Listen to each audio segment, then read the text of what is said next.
La primera conferencia de este simposio virtual es el tema de exploración ginecológica pediátrica que será presentado por la doctora Claudia Hernández Escobar, a quien tengo el gusto de conocer y un gran placer de haber trabajado con ella organizando y coordinando desde hace más de 10 años dentro del Congreso Internacional de Pediatría de Monterrey, un congreso de ginecología para pediatras. La doctora Hernández es una de las ginecólogas que me consta, quien se ha preocupado por prepararse, hacer diplomados, congresos, buscando precisamente atender a niñas y adolescentes y pertenece a las sociedades como la NASPAC y que además es coordinadora de una clínica de ginecología para niñas y adolescentes. Eduardo, no sé si quieres comentar algo más. Pues una de las doctoras con mayor trayectoria en ginecología de la adolescencia y ginecología pediátrica. Sin más por el momento, dejamos a la doctora Claudia Hernández para que nos exponga su gran tema.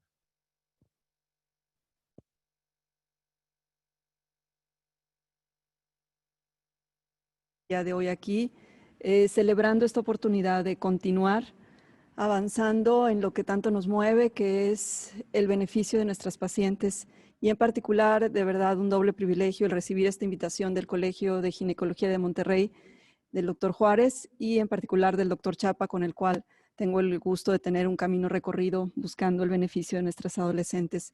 Muchas gracias. Gracias a todos ustedes por estar hoy aquí, en este interés por hacer la diferencia, aún en la complejidad, con cada una de nuestras pacientes.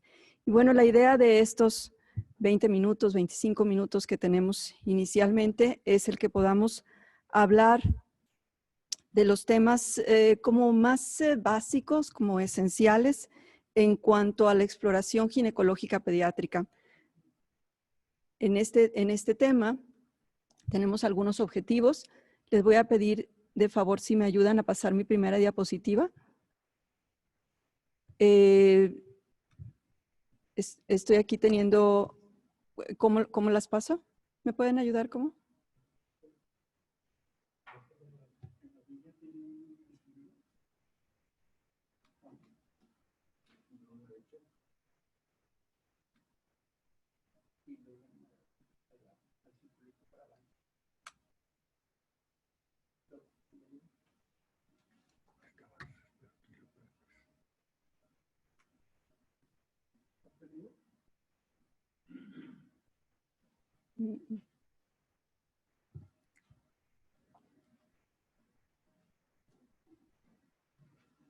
Muchas gracias, doctor.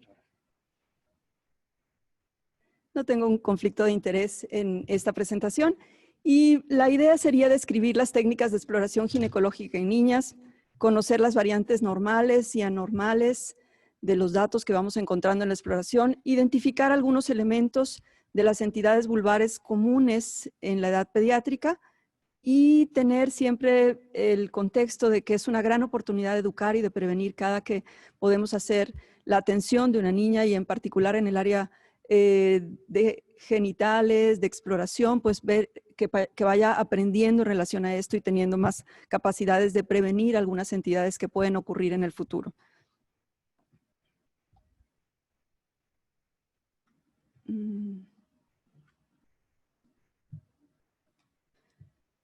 Las indicaciones que tendríamos para tener la necesidad de hacer una exploración genital en niñas no son tampoco frecuentes, lo vemos en nuestra consulta como ginecólogos: sangrado vaginal, secreción vaginal, que es la causa más común de que una niña venga a nuestro consultorio, trauma, caídas. Lamentablemente la sospecha de abuso es una de las consultas que podemos tener que requieren de una exploración genital, quistes vulvovaginales, la sospecha de una masa sólida, la sospecha de una anomalía congénita, pues son elementos que pueden tener la necesidad de una exploración genital en niñas. El elemento crucial sería el buscar el que sea de la manera más gentil, más amigable, menos traumática posible. Es decir, debemos de encontrar la manera en que explicar ampliamente a los papás y a la niña lo que vamos a hacer en términos que ella pueda identificar, que pueda sentirse cómoda, con frecuencia las chiquitas no tienen un contexto tan complejo de lo que implicaría la exploración genital. Entonces, por ejemplo, decirle que vamos a explorar todo el cuerpo y que vamos a explorar la boca y que tenemos que explorar los brazos y el ombligo y luego llegar al área genital, pues irnos poco a poco explicando y diciéndole que no vamos a hacer nada que le dañe. Por ejemplo, las niñas tendrían mucho pendiente de que les vayamos a poner una vacuna al ver que tiene que descubrirse el área de los glúteos, por ejemplo. Entonces decirle, no vamos a hacer nada que te dañe, no vamos a hacer nada a la fuerza, tomarnos un tiempo para hacer ese rapport es siempre muy, muy importante. Explicarle a los papás lo que vamos a hacer, explicar que no tendríamos que hacer algo que pueda dañar a la niña, no tenemos que hacer una exploración genital interna. Las mamás a veces van con un poquito de inquietud en este sentido. Entonces, bueno, esta explicación detallada, previa, siempre es de mucha utilidad para lograr esta cooperación indispensable, tanto de mamá, papá, como de la niña. Hacer una inspección general siempre, ver qué otros datos tenemos en la exploración, peso, talla, tener contexto de todo lo que está pasando en la exploración más amplia de la niña y nunca llevar una exploración forzada.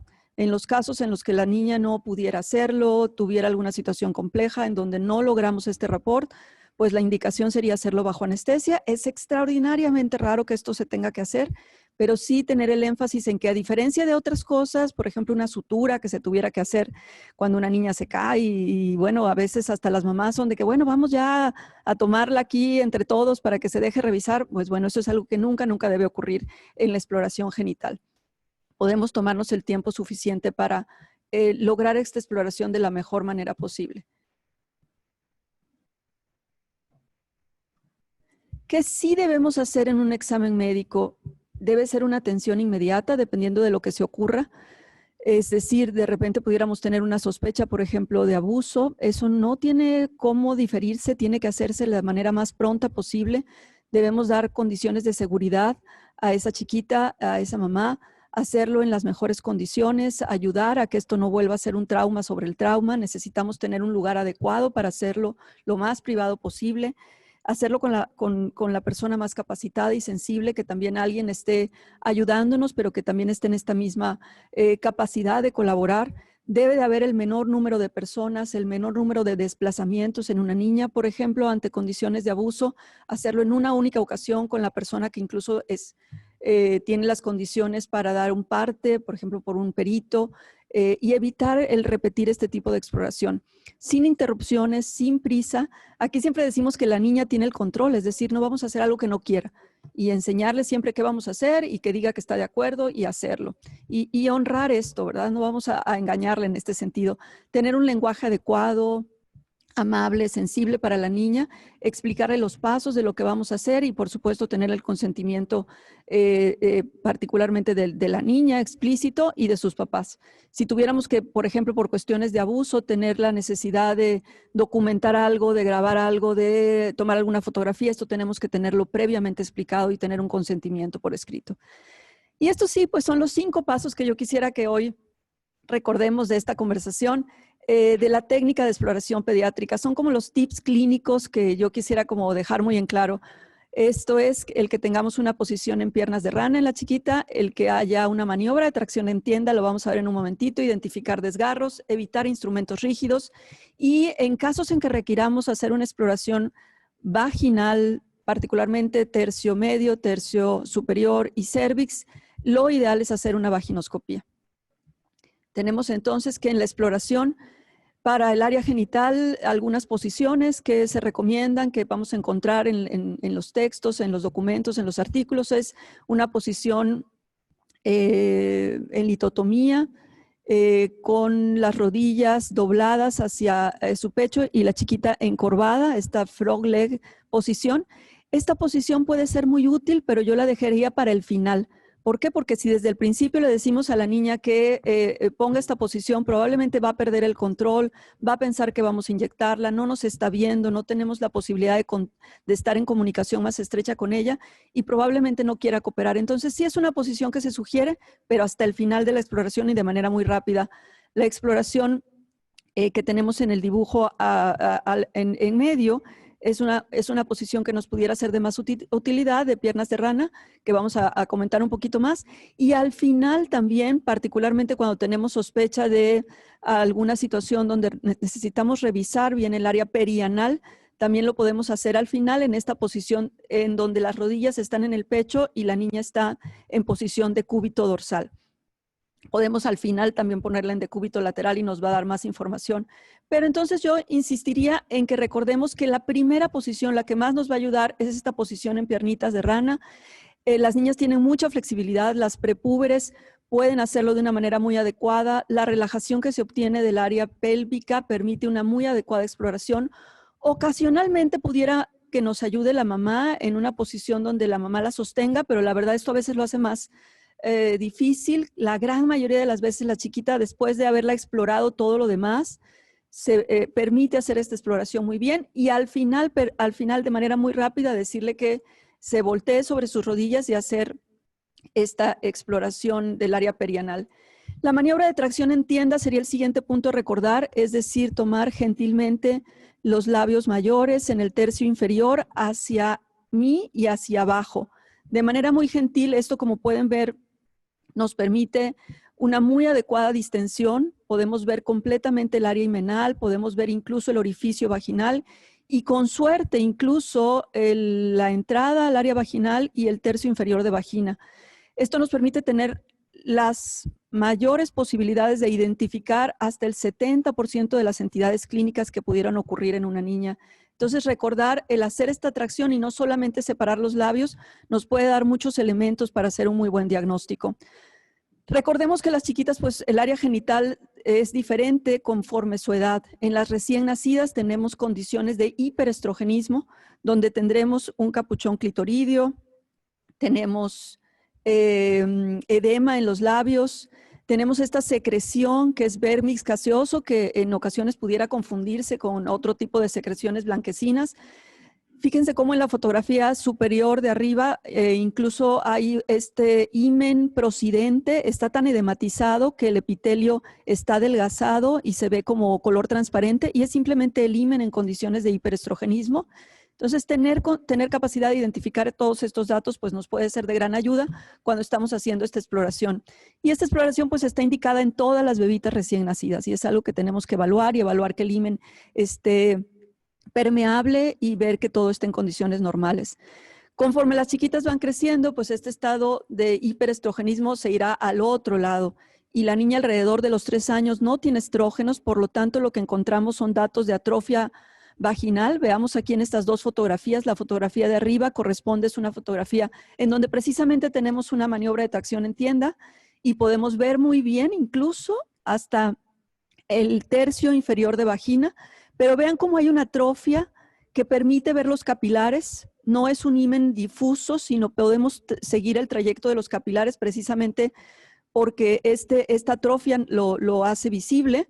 No hay edema y por lo tanto tampoco hay secreción, a diferencia de la fotografía inferior en donde sí vemos estos cambios que ocurren ya en una prepúber.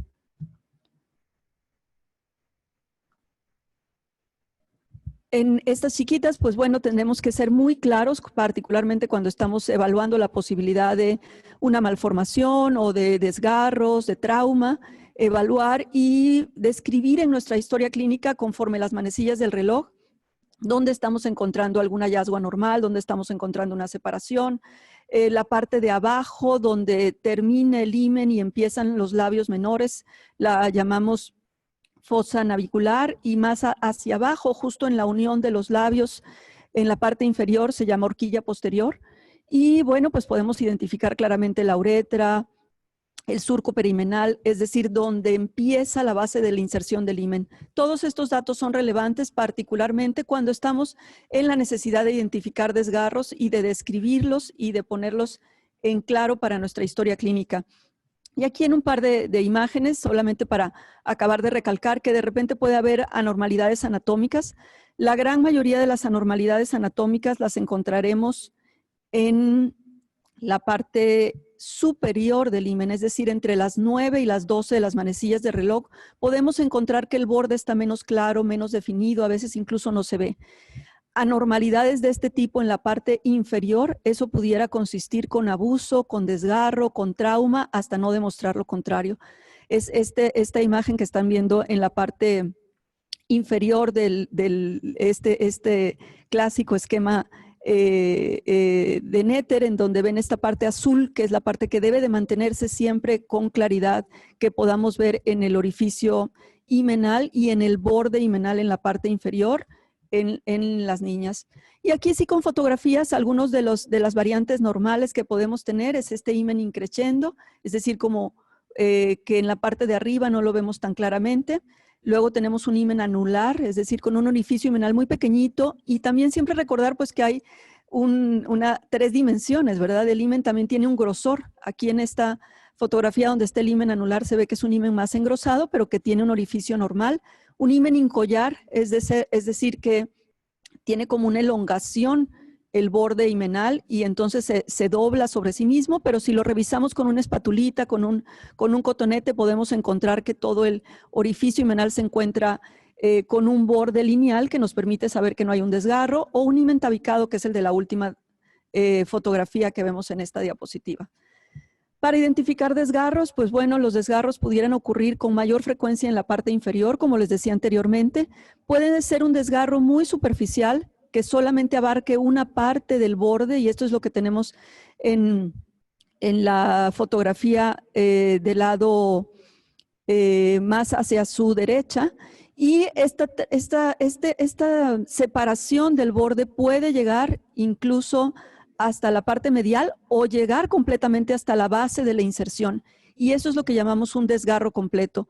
Identificar si se encuentra a las 3, a las 6, a las 5 de las manecillas del reloj, pues es algo que nos puede ayudar mucho en nuestra historia clínica.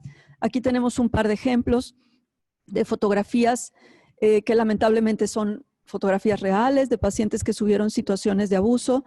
En la primera fotografía es los datos que encontramos en una jovencita de 14 años, donde podemos encontrar un desgarro completo del himen a las 8 de las manecillas del reloj. Encontramos completamente separado el borde y eso llega hasta la base de la inserción. Mientras que en la otra diapositiva es tomada de una jovencita de 15 años, la cual había sido sujeta a actividad sexual bajo consentimiento a lo largo del tiempo, y tenemos una dilatación importante del orificio himenal, el himen enrollado sobre sí mismo, y incluso ya es difícil encontrar desgarros como tal, sino prácticamente el borde himenal no lo encontramos. El siguiente punto a recordar, como les decía antes, es que particularmente en las niñas prepúberes, por su estado de hipoestrogenismo, debemos de evitar usar cualquier instrumental rígido.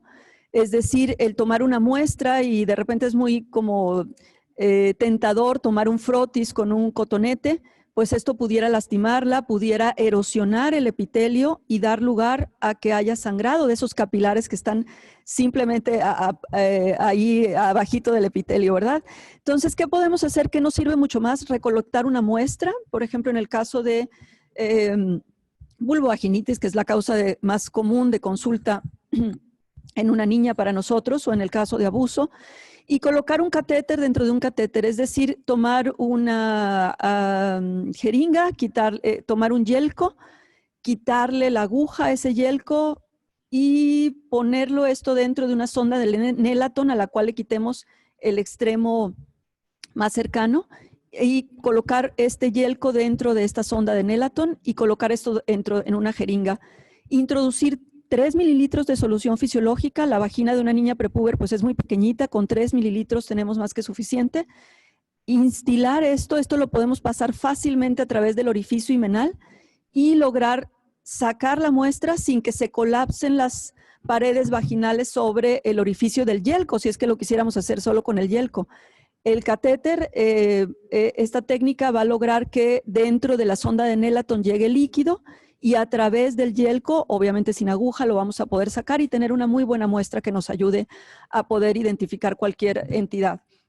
Entonces, es importante el que al pasar la sondita evitemos tocar el himen. Podemos pedirle a la niña que tosa, evitar, insisto, tomar un instrumento rígido, o si fuera necesario, pues tomar solo ya de la parte donde termina el himen, más hacia los labios es de donde podríamos tomar una muestra con un cotonete muy delgadito. Pero esta técnica nos puede ayudar a incluso tomar una muestra que nos permita hacer una identificación causal muy clara.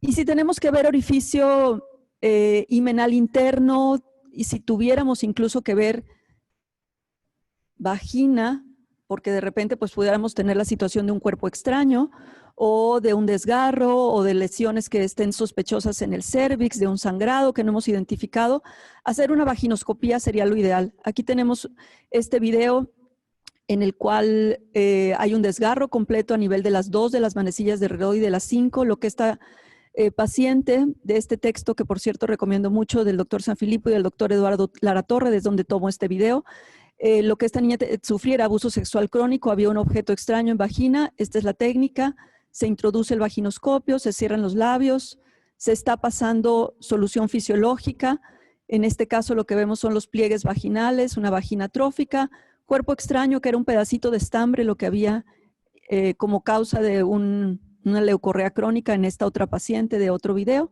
el cérvix cortito, atrófico, pálido, los surcos vaginales y se termina el procedimiento.